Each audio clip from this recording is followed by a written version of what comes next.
ನಮಸ್ಕಾರ ಕ್ರಿಯೆಯನ್ನು ಅಭ್ಯಾಸ ಮಾಡೋಣ. ನಮಸ್ಕಾರ ಕ್ರಿಯೆಯಿಂದ ನಮ್ಮ ಹೃದಯದ ಭಾವನೆಗಳು ಶಾಂತವಾಗುತ್ತವೆ, ಹೃದಯ ಶುದ್ಧಿ ಆಗುತ್ತೆ. ಎಡಗೈ ಮತ್ತು ಬಲಗೈಯನ್ನು ಜೋಡಿಸಿ ನಮಸ್ಕಾರ ಮಾಡುವ ಉದ್ದೇಶ ಜೀವಾತ್ಮ ಮತ್ತು ಪರಮಾತ್ಮ ಏಕತ್ವ. ನಾನು ಭಗವಂತನೊಟ್ಟಿಗೆ ಒಂದಾಗಿದ್ದೇನೆ, ನಾನು ಸದ್ಗುರುವಿನೊಟ್ಟಿಗೆ ಒಂದಾಗಿದ್ದೇನೆ.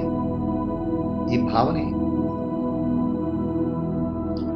ನಮ್ಮ ಹೃದಯ ಕೈಗಳನ್ನು ಜೋಡಿಸುವ ಉದ್ದೇಶ.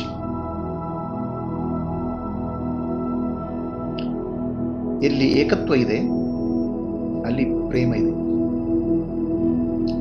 ನಮ್ಮ ಹೃದಯ ಆ ಭಗವಂತನ ಪ್ರೇಮದಿಂದ ತುಂಬಿ ಹೋಗಲಿ, ವಿಶಾಲವಾಗಲಿ, ಅನಂತವಾಗಲಿ. ಸಮಸ್ತ ಜೀವಕೋಟಿಗಳು ಆ ಭಗವಂತನ ಪ್ರೇಮದಲ್ಲಿ ಮುಳುಗಿ ಶಾಂತಿಯನ್ನು ಅನುಭವಿಸ್ತೀವಿ.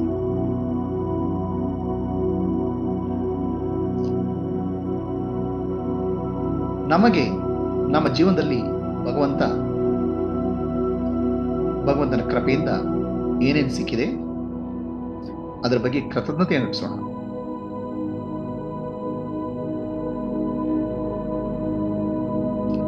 ಮನುಷ್ಯ ಜನ್ಮ, ಪುಣ್ಯಭೂಮಿ ಭಾರತದಲ್ಲಿ ಜನ್ಮ,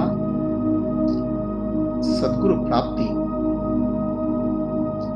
ಕುಟುಂಬ, ಉದ್ಯೋಗ, ಆರೋಗ್ಯ ಮತ್ತು ಈ ಸುಂದರವಾದ ವಿಶ್ವ, ಇದನ್ನು ಕೊಟ್ಟ ಭಗವಂತನಿಗೆ ಕೃತಜ್ಞತಾ ಭಾವನೆಯನ್ನು ನಮ್ಮಲ್ಲಿ ತುಂಬಿಕೊಳ್ಳೋಣ.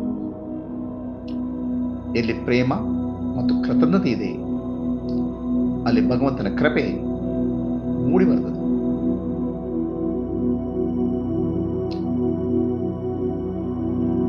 ಕಣ್ಣನ್ನು ಮುಚ್ಚಿ ಕಣ್ಣನ್ನ ಆಜ್ಞಾಚಕ್ರದ ಕಡೆ ತಗೊಂಡು ಹೋಗಿ ಹಣೆಯ ಭಾಗ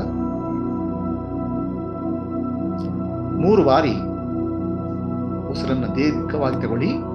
ನಮ್ಮ ಎದೆ ಮತ್ತು ಆಜ್ಞಾ, ನಮ್ಮ ಹಣೆ ಮತ್ತು ನಮ್ಮ ಅನಾಥ ಚಕ್ರ ಎರಡನ್ನು ಜೋಡಿಸಿ ಉಸಿರಿನ ಮೂಲಕ.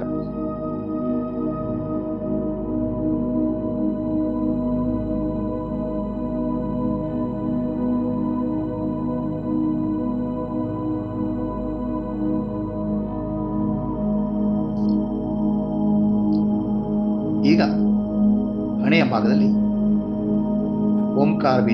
ಓಂಕಾರ ಮಂತ್ರವನ್ನು 3 ಬಾರಿ ಉಚ್ಚಾರಣೆ ಮಾಡಿ ಮಾನಸಿಕವಾಗಿ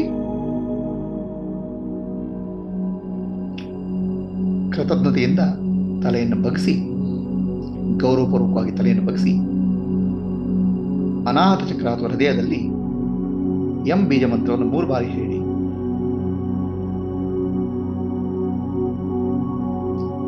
ಮನಸ್ಸು ಶಾಂತವಾಗುತ್ತದೆ,